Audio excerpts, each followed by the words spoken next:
what is the difference between a career and job? If I ask this to any adult, most adult will probably be able to answer. But if I were to ask student, okay, tell student, they may not be able to see the difference, right? So what is the difference between a career versus a job? Okay, someone mentioned that it's a subset of career. Not too bad, not too bad. I'd like y'all to do let's do a simple exercise, right? Okay, now I wanted to do some interaction, but obviously there's no interaction here. I'm going to talk to myself for the next 1 hour. Okay, now from my years of experience and working with countless of professionals from undergrads all the way to working professional, my most senior client is in his 70s and my most junior client is in his teens. So he's probably about 14, 15 years old. So that is a huge spectrum of clients that I work with based on my understanding and interaction with so many individuals. Now, if I were to ask you a question, now for students, especially if you are a student right now, imagine which one would you prefer? Option number one, would you prefer learning something through building something? Learning is a process, it's a fun process. You like to learning new things is fun, right? Would you enjoy learning it through, building things, making things, maybe even listening to me or listening to other speakers in the next few days, learning through this kind of mechanism? Do you enjoy it? Okay, versus option number two, do you enjoy learning in the form of exams and tests and countless of grading?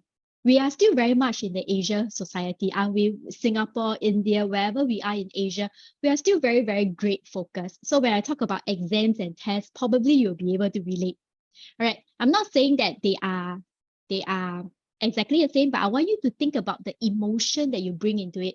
Now, when you go into exams, a test, doing exams and tests, you may not enjoy it as much, right? But you have to do it.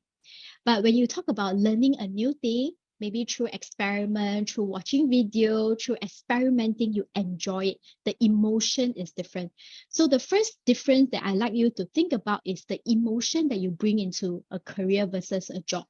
Now, if I were to put it together, a career is something that you pursue based on your interests and your skills, and you are paid for the value that you bring to any organization. Well, even though it's slightly similar to job because both of it you are being paid, but the difference is that career is something that you are interested in, you enjoy doing, the process is enjoyable. But when you're in a job, working for money, the process may not be so enjoyable. Remember the analogy that I gave you between studying for exam versus learning something new. The emotion, the feeling is different. Okay, so that is the first difference between a career and a job. Now, the next difference is that when you talk about career usually is slightly longer term. All right, so it could be 10, 20, 30, 40 years. You are planning your career. Career is a journey. Whereas job itself is just very short term for that particular moment. So just now someone mentioned Shreya, all right, mentioned that job is a subset of career. Not exactly wrong, okay? Because if you think about, if you are playing games, every game has every level, right? Level 1, level 2, level 3, until you reach the highest level. So while conquering every level, okay, that process, the whole process itself, you can think about it as every little level that you pass is like a job that you are doing. But what you want to do is that every job that you are doing is leading you to the next level. You are enjoying the process. All right. So when you talk about career, it's long term. Now, for those of you who are not students, some of my participants here could be adults. All right. Career itself includes paid and unpaid work. Okay, paid work is likely your day work, right? Maybe you are an engineer, maybe you are an accountant, maybe you are a lawyer, maybe you are a software engineer, maybe you are a data scientist.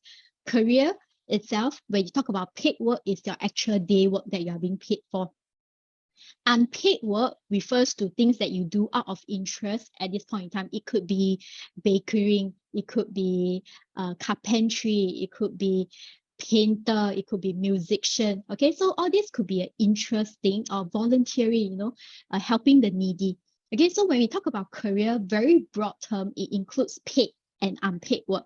Why is it important for you to also think about your unpaid work? Is because when you reach a certain age, when you reach a certain phase of your career, maybe you would like to do a career switch.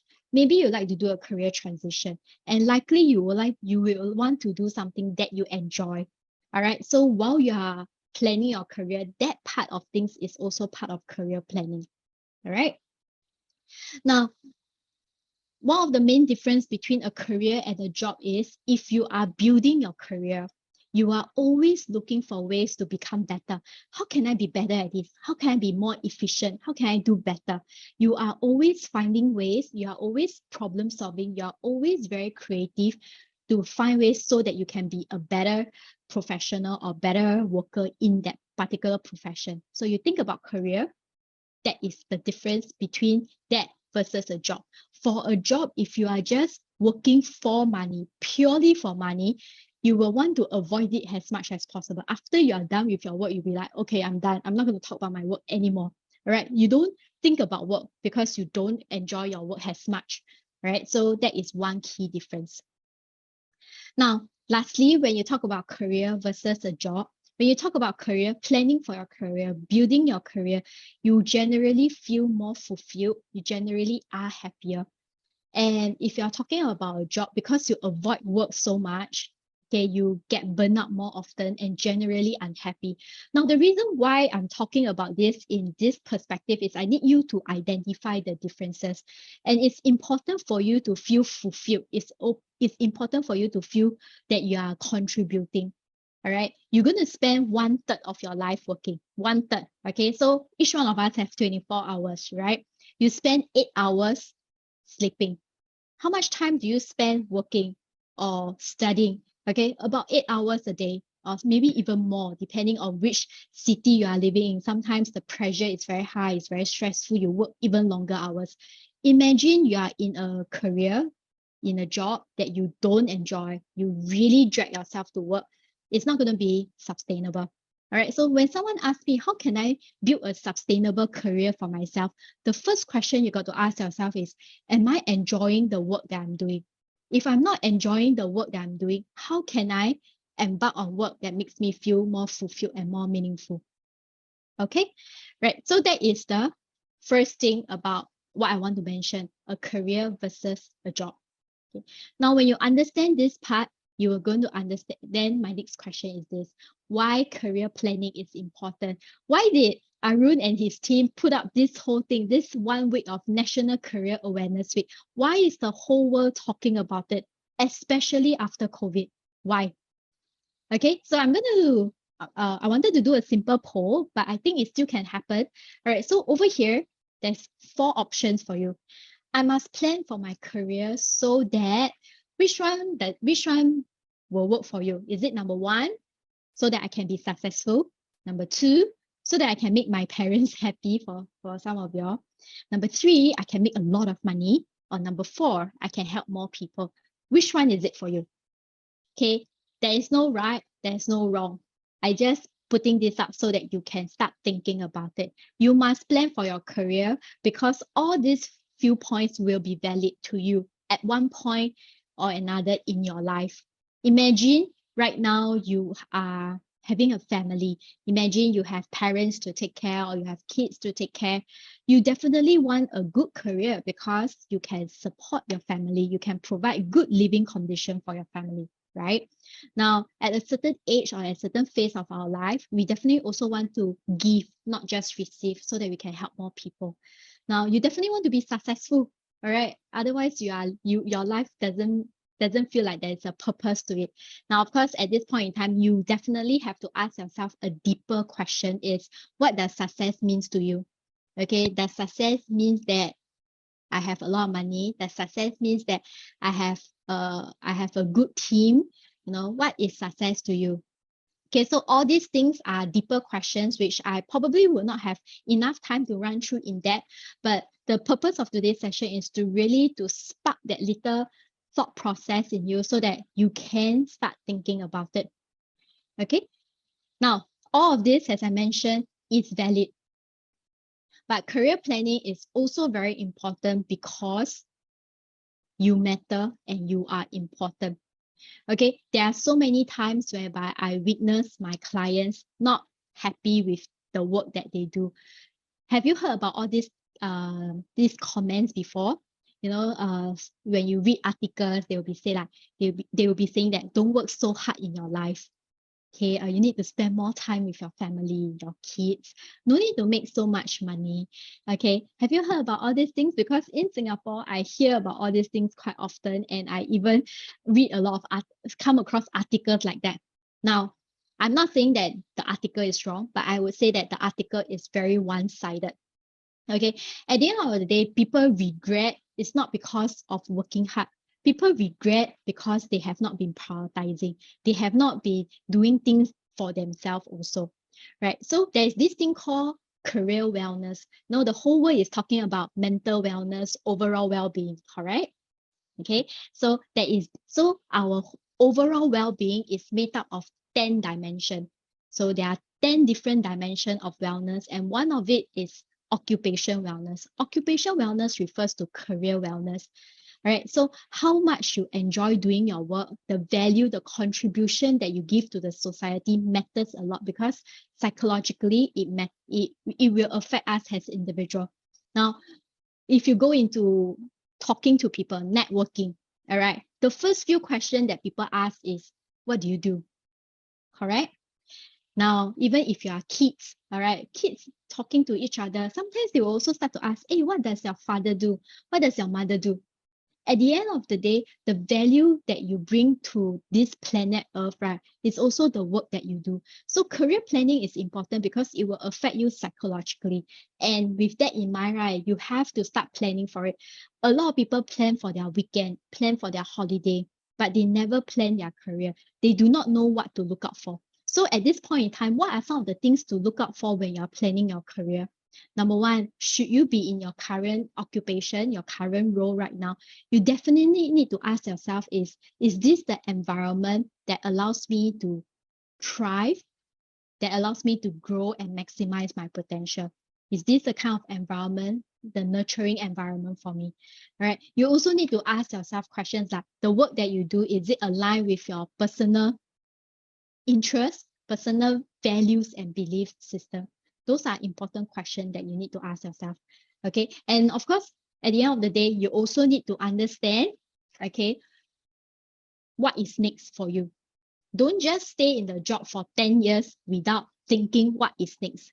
Okay, the whole world is talking about upscaling, rescaling, new scaling because of COVID. And that happened because it was a very heartbreaking moment, because in Singapore, what happens was that there were so many people being retrenched, being laid off, they become jobless. All right. And some of them are good workers. I have seen their resume. They have been in a particular role for 25 years, 30 years. But when crises like this hit them, they are not able to pivot fast enough. Okay, when I say do a career pivot, they cannot switch fast enough, and therefore they are not able to find the next role. It is a very scary thought because they suddenly lost that stability, the financial stability. All right. So during COVID itself, we also see a lot of students not able to find a role. And in fact, a lot of students are wondering what's next for them. Okay, so when you are in a role itself, it is not the end, it is the start. You need to understand your career path in the organization. This is what you should be doing when you are in the organization. Figure out what is your career progression like in the organization. Whether is it a vertical progression or lateral progression, you should know what is in it for you. Don't stay in the same role, same job for 10 years without improvement. You will be replaced if you do that. All right. So career planning is very important because you need to be agile. And it's not just competition within your country, but it's a global competition. I came in about 10 minutes prior to my actual time, and I saw words like globalization. I saw words like, tech industry revolution. So all these things are definitely here to stay. And in fact, only more will come. All right, so this is something that I will encourage all of you all to start thinking about your career. What is it like for you moving forward? And of course, you can break it down 5 years, maybe start with 3 years, 5 years, 8 years. Now, will it always come true? Not all the time, to be honest, because things change, right? Things, unforeseen circumstances can happen, but it is still important to plan because at least you have a roadmap. You are setting yourself up for success. If you don't plan, you will definitely set yourself up for failure. Okay, so just now I mentioned a lot about career itself versus job and what you can do. Another thing that you need to be very aware is you need to be aware of your surrounding. You need to be aware of your environment. You need to be understanding what is macroeconomy. Okay, so I have been in entrepreneurship for the past 7 years. So one thing that entrepreneurship journey has taught me is that sometimes I look at entrepreneurs, I look at business owners, they fall in love with their product, they fall in love with their services, and they forget that that is not what the market needs. So if you are creating a product or services that the market does not need, do you think that is a successful business or a failed business? When there is no demand, it is definitely not a successful one, right? Okay, so when it comes to your career, when it comes to your skills, it's the same thing. If you are very good at printing, like photocopying, if you are a very good printer. But right now, in today's context, do people still print a lot of stuff? May not be, right? Then how good you are as a printer does not matter anymore. Even you have 30 years of printing experience, it does not matter because it is no longer relevant. So the keyword here is relevant. You need to start to sit down and ask yourself, hey, are my skills still relevant to today's context? What is happening in the world right now so that I can start building my skills so that I can be relevant, so that I can still stay competitive. All right, so one way to get started to understand the macroeconomy is start to understand industry revolution. Okay, and that is a very good point to start because right now we are not lack of information, right? The moment you fire up a search engine, Google, what's not, you get information at your fingertip. But what is missing in the world right now is curated information. So to help you to get started to understand the context of how we have progressed together as a mankind, important for you to start to understand industry revolution. I'm going to run through quickly what industry revolution is about. And after this session, you are most welcome to go and watch more documentary on industry revolution and understand how the skills have changed over the past hundreds of years. Right. So when I start on industry revolution, let's start with this thing called agriculture age. Of course, it's not something that we have witnessed, but of course, when we watch movies, it's something that we've seen in movies, right? All right, so before agriculture age, there's still some more, but that is a bit too far-fetched already. Let's start from here. Now, agriculture age happens around the mid-17th century. Now, this is the time where humans like ourselves start to realize that, hey, I can work closely with animals to increase my productivity. Okay, I no longer have to just rely on my own labor. I can get the buffaloes to help me, the horses to help me, right? So this is where agriculture age starts to bloom with the increase of muscle power. All right, we are more productive. Farming becomes more productive. So that is what happens during the agriculture age. Now, agriculture age transformed into the next age where we call industry age 1.0 or industry revolution 1.0, which happened in 18th century. Now, this happened, so previously it was all the muscle power, right? Muscle power. Now, from muscle power, we have transformed into this thing called mechanical power. Now, during 18th century, there is a huge invention that impacted the whole world. Do you all know what is it? It is the steam engine. Okay, so the country that was very, very powerful back in the 18th century is Britain, the Great Britain. All right, because they invented the steam engine. All right, so they use steam to power machine, right? So from muscle become mechanical. You also start to understand any country that possess the next innovation, the next technology will inevitably be a superpower of that time. So 18th century, you have the Great Britain, right? You have a lot of railways and everything. Now, from the 18th century, from mechanical power, we transform into the 19th to early 20th century industrial age 2.0. This is where we have assembly lines. Do you all remember this scene in movies? Maybe this is where factories start to bloom. Cities start to flourish. We start to have a lot more factories. We start to have assembly lines, division of labor. So mass production happens. And during this period of time, there is also the invention of electricity. Okay, so mass production, electricity happened during that time.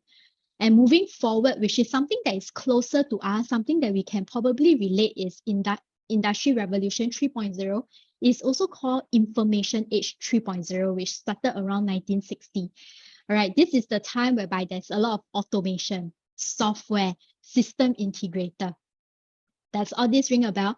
And then you remember the Apple, Microsoft, Bill Gates, Steve Jobs, all the top-notch tech companies right now happen during this period of time.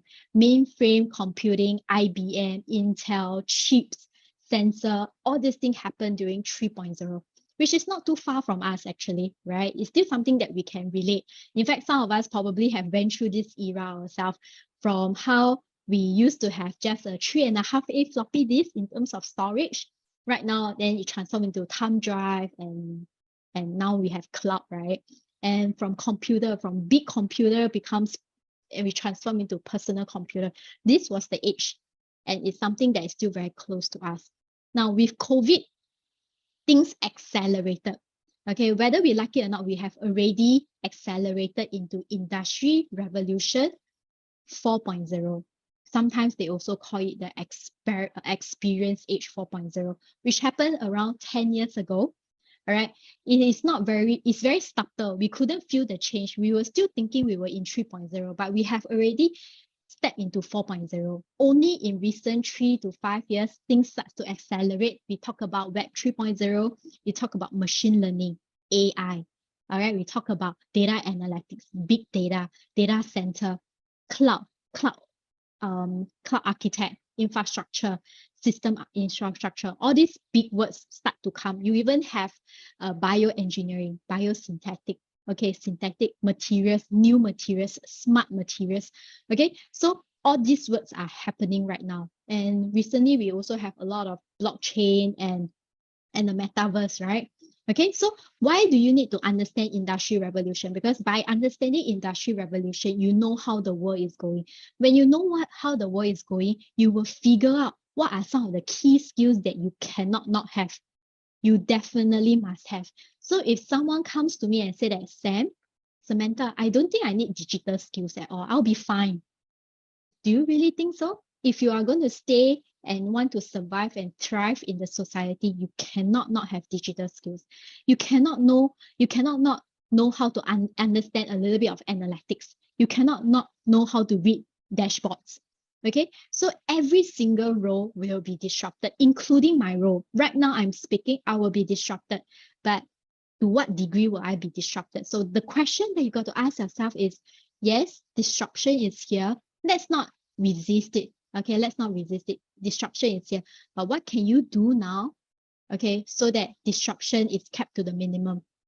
If you cannot be a super creator, meaning to say you cannot be the programmer, the engineer, you know, not all of us can be a good programmer, right? Myself, for one, I came from an engineering background, but I don't think I'm a good engineer. So I don't think I'll enjoy coding. But if you cannot be a super creator, the question is, how can you also be a super user? You must know how to use these tools and technology to help you. All right, so this is Industry Revolution. If you really want to read up a little bit more, I really encourage you to go and understand more about the macro economy before you start to do skills upgrading. Don't just upgrade for the sake of upgrading. All right, don't just upgrade because everybody says so. You need to understand what is happening. Okay, now what is next? Okay, so someone asked me how much time will I be taking. I think I'm coming to an end very soon. Okay, but I'll spend more time taking more questions. I think that will be a lot more useful also. Okay, so here are some things that I will encourage all of you, including students who are tuning in, to do. Now, if you do not know, let's say for the students, right? If you do not know how to start planning your career, the first thing that you should do is start reading up about the different careers out there. You need to do some research. Parents who are tuning in or educators who are tuning in, this is how you can empower the next generation.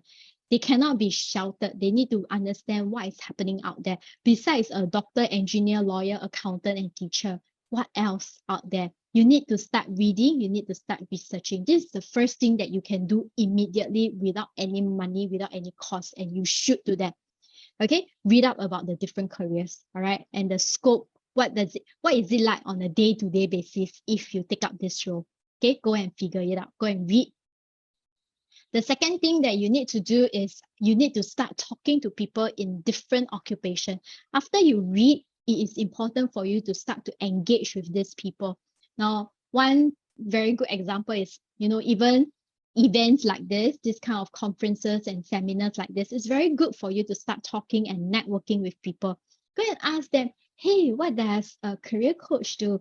Hey, what does a software engineer does? Okay, what does whatever do? Okay, understand. Hearing it from the practitioner themselves is definitely more insightful than just reading purely without any conversation taking place. Yeah.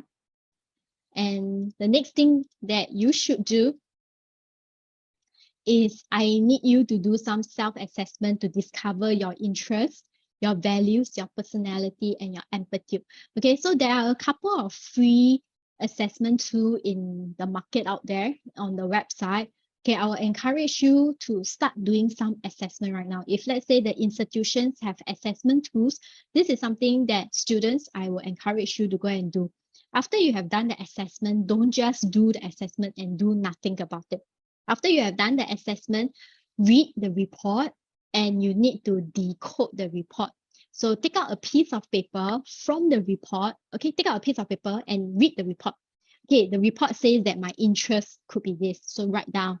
My values, things that I value could be this, write down. My personality. So when you talk about personality, you will usually revolve around a few things. How do you interact with people? This is important. Communication. How do you communicate with people and how do you like people to communicate with you? Write that down. Okay, the environment. What kind of environment, work environment suits you and what kind of work environment most likely is a place that you do not like? Okay, write that down. Write that on a piece of paper and read that piece of paper. Does it make sense to you? And you can get, you can take reference with one or two more assessment too, or you can actually get the people around you closest to you to have an assessment. Does this make sense? Is this really me? Okay, I need you to do some validation. Don't just take the assessment report wholesale. It will not be healthy and I really don't encourage you to do that. Okay, so this is the 3 things that you can do immediately and it's free. Okay, you don't need to pay a single cent and you can get a good assessment for yourself.